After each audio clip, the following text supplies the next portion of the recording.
Let's wind back the clock a little bit, all the way back to October of 2023, when Casey DeSmith was an absolute monster. Because in Game 3 of the first round series between Vancouver and Nashville, we saw that Casey DeSmith again. And it wasn't just that Casey DeSmith, it was the Canucks defense that also stepped up to play. Vancouver has taken a 2-1 series lead against Nashville in a 2-1 Game 3 victory, where the Canucks only had 12 shots on goal. This is a tweet that I wanted to show you here. Elliot Friedman said the Canucks' 12 shots was 2 off the NHL record for fewest shots in a playoff win. 10 by New Jersey in the 90s and Chicago in 1974. This also, according to Joey Kenward, was the Vancouver Canucks' record for fewest shots in a playoff game. So not even a Canucks win, but just a Canucks playoff game. The Vancouver Canucks have never shot fewer than 12 in any postseason game since their inception in 1970.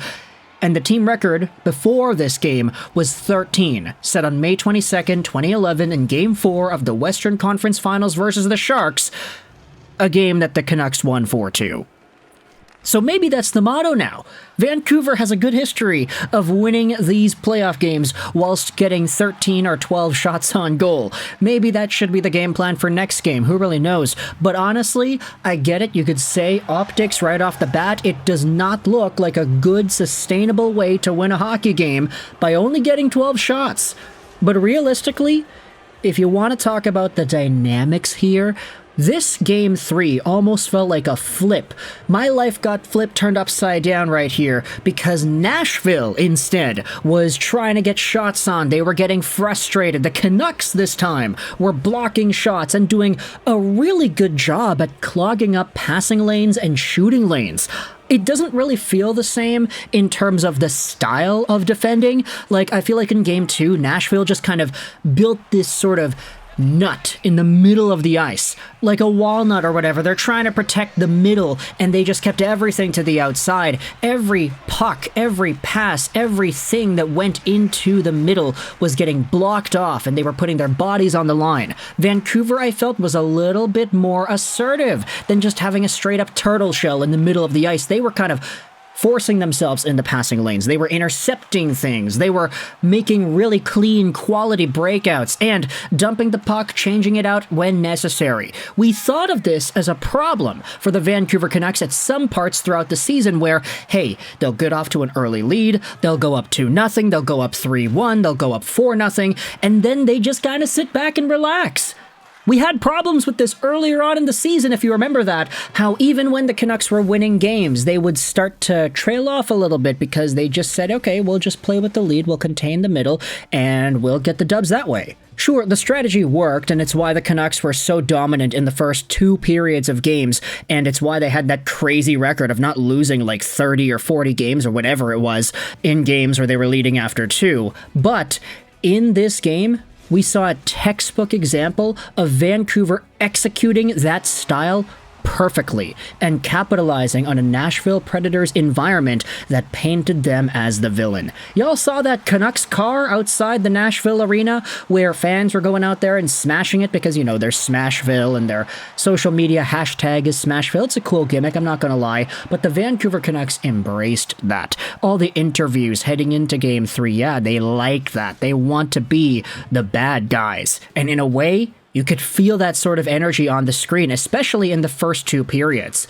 The first stint of this game was a really important one because Casey DeSmith had to make a few really big saves. Not like game-stopping, show-stopping saves, but just saves where the puck deflected off of his own guy in front, where he had to get the last-second reaction up for the glove to block that puck. There also was physicality to open the game up too. Joshua had a huge hit on Stastny that resulted in the guy getting kind of hurt. There was a 5-minute major that was then reviewed and reduced down to a 2-minute minor. The Canucks on the PK were able to kill off everything. They killed off the Joshua penalty. They killed off a Tyler Myers high stick a little bit later. And then this is where the tides really turn. Because we've been talking about special teams in games 1 and games 2.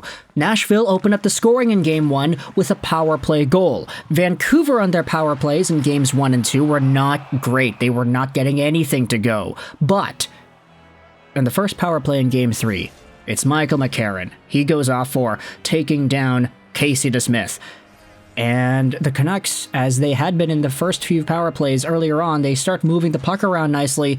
Eventually, it's Petey. He goes over to Hughes, over to Miller, on the side, walks right in, and snipes it by Juuse Saros to make it 1-0 Vancouver. There you go. Vancouver finally breaking down the walls and scoring first. They finally beat Juuse Saros. They do it with a screen. It's effective. And for the first time this series, the Canucks take the lead first in the game. They haven't played with the lead for much of this series up until this game 3 because Miller got him on the board. That's another playoff point for him.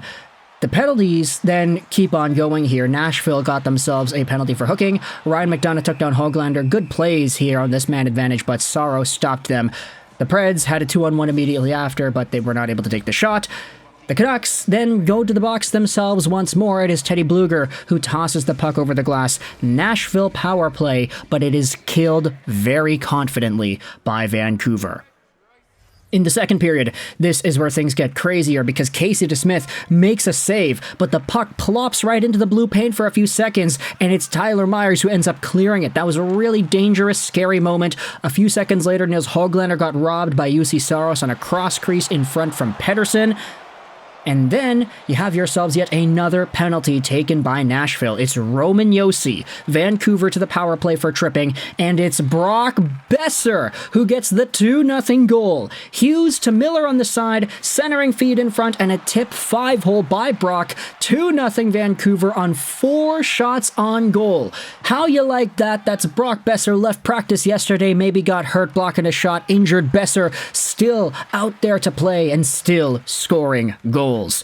Now, at this point in the game, all my notes are just talking about scoring chances. It is Nyquist who almost got a breakaway, but he screwed it up. Evangelista had himself a rebound off a Forsberg shot. The Canucks took a penalty, and there was a 4-on-4, but as this game went on, especially into the third period started out, the shots on goal were 16-9 for Nashville, so the Canucks only had 9 shots on goal, despite being up 2-0. In the third, the Canucks only took 3 shots themselves. Nashville took 14. But even if you look at that, you say, oh, the Canucks were really outshot by Nashville. The Preds got the only goal of the third. It was Luke Evangalista taking advantage of a Filip Hronek pinch that went awry because Lindholm then overcommitted on the center and it allowed Evangelista to walk right in and shoot and score. Even if you say that the territorial advantage was Nashville, even if the Preds had more shots at the end of the game with the 6-on-5, the Predators were tossing it around trying to get it on goal, even though that was the case, I feel like throughout this third period where the Canucks were getting outshot and everything, the Vancouver Canucks had this game under control. The Preds had a few opportunities. Yes, Casey DeSmith was forced to make some saves. Yes, but for the most part, the Vancouver Canucks looked like a team that was just getting business done. They wanted to kill this game off, and they did so effectively. They were blocking passes. They were clearing pucks out, getting it in deep, going for the change, and doing it all over again. They played really good shutdown hockey, and this was something that they have experience doing because they did this a bunch throughout the regular season of going up early and then just calming down, relaxing, letting the play come to them, and not panicking. Nashville was getting frustrated. They were getting really pissed off with some of their opportunities not going by.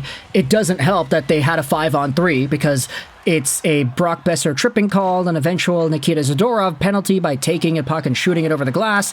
There was a 5-on-3 for 20 seconds, but the Preds were not able to score. They had chances, they did, but hey, Casey DeSmith making some saves, in tight on Ryan O'Reilly. At the end of the day, though, the Vancouver Canucks hang on. Teddy Blueger has a fearless block at the end of the period to take the sacrifice for the win, and Vancouver squeaks out of this one 2-1. That's the score of the game. That's the score of the series. Let's see all on Sunday when Vancouver plays Nashville for Game 4. Let me know your thoughts in the comment section below about the Canucks beating the Preds in Game 3 here tonight. I hope you enjoyed this video. And bye.